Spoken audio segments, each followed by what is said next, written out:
Imagine carregar uma vida inteira de rejeição, culpa e sede de algo que nunca parece se saciar. Assim era a mulher samaritana antes de encontrar um homem à beira de um poço.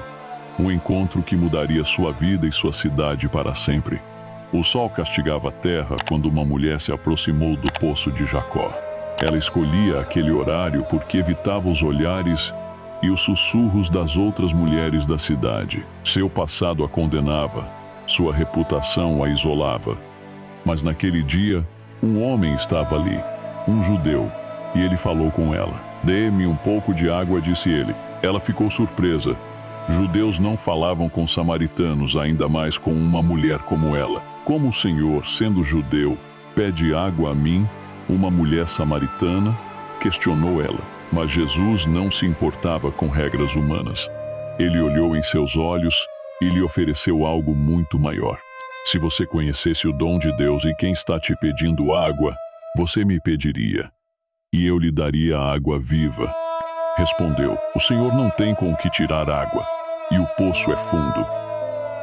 De onde vem essa água viva?" Então Jesus revelou a verdade.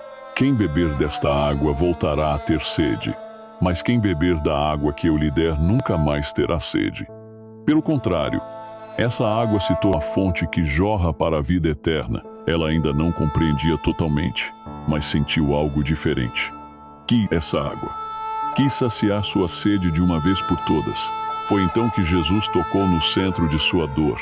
"Vá, chame seu marido e volte aqui." Ela desviou o olhar. "Não tenho marido." Jesus sabia. Ele conhecia cada detalhe de sua história.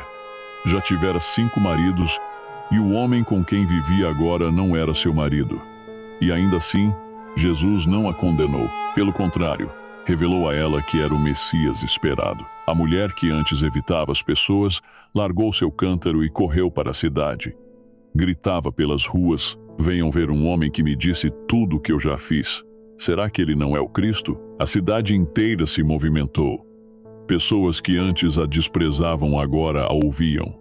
E por causa do testemunho dela, muitos foram até Jesus e creram nele. O encontro dessa mulher com Jesus mudou sua história. Ela passou de alguém rejeitada para alguém que levou a salvação a uma cidade inteira. Seu passado não a impediu de ser usada por Deus. Sua dor se tornou testemunho. Quantas vezes nos sentimos indignos do amor de Deus? Sabemos que nossos erros nos separam dele. Mas a história da mulher samaritana nos ensina que um encontro verdadeiro com Jesus transforma, renova e nos dá um propósito. E você? O que tem carregado que te impede de se aproximar de Jesus? Hoje, Ele te convida a beber da água viva, a deixar para trás o peso do passado e a viver uma nova história. Se essa mensagem tocou seu coração, compartilhe com alguém que precisa ouvir essa palavra. Deixe nos comentários como essa história te impactou. E não se esqueça de se inscrever no canal para mais histórias que transformam vidas.